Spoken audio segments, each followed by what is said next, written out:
Disasters in Manitoba are inevitable and come with the potential to disrupt thousands of lives. While these emergencies and disasters affect everyone, some may face greater threats to survival. This training is designed to better prepare those who face a greater risk before, during, and after a disaster.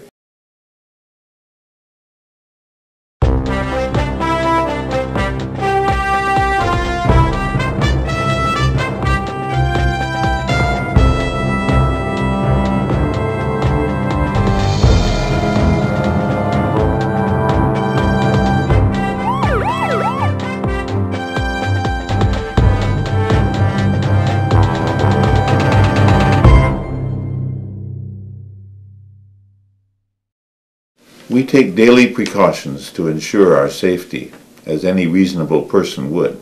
We prepare for fires, ensure our first aid kits are handy for emergencies, and tend to personal safety in logical, responsible ways. Doesn't it make sense to plan and prepare ourselves for the potential disaster events that can impact us? The more you do, the more confident you will be that you can protect yourself and those around you. Disasters happen. But I'm not worried. It won't happen to me. Even if it happens to me, it won't be that bad. I'm already feeling overwhelmed having to care for my husband and manage his home care staff. I just don't know how I can possibly prepare for a disaster.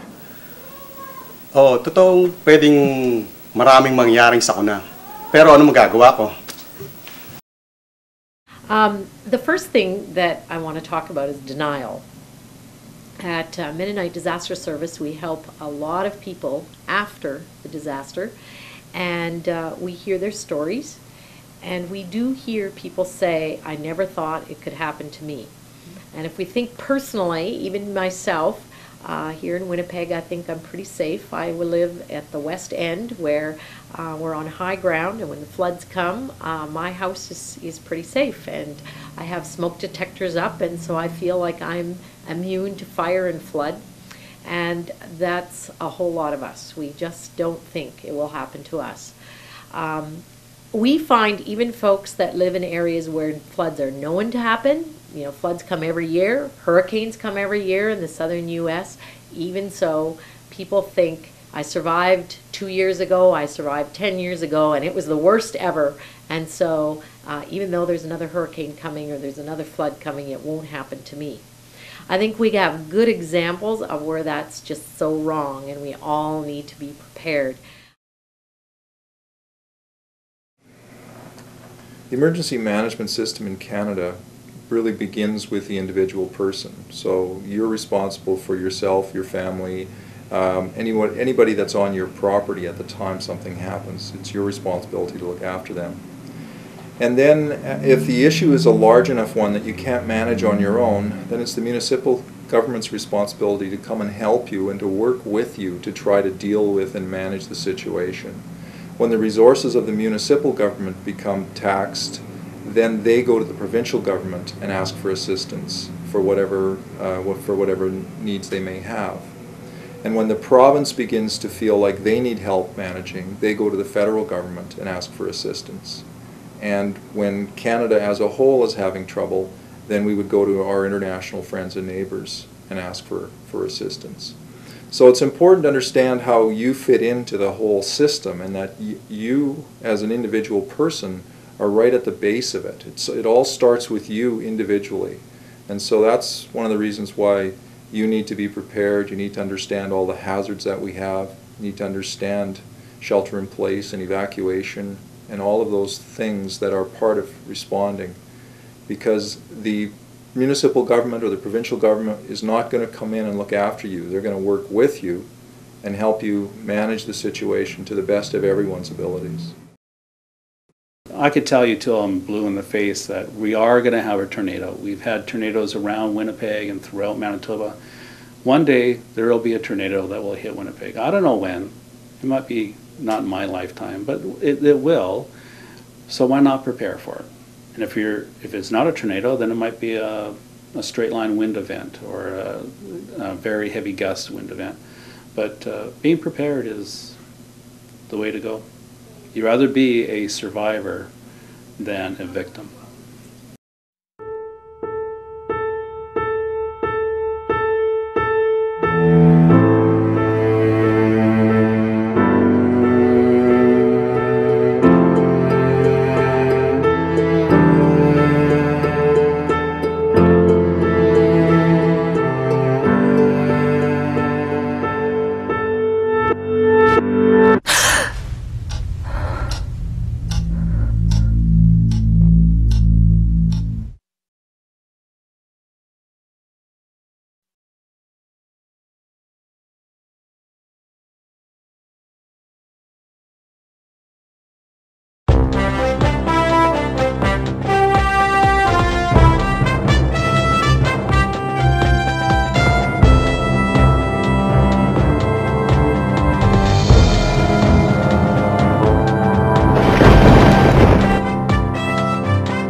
Canadians as a whole are in denial when it comes to how disasters can impact their lives, and as a result are underprepared for potential disasters for the reasons you have just seen.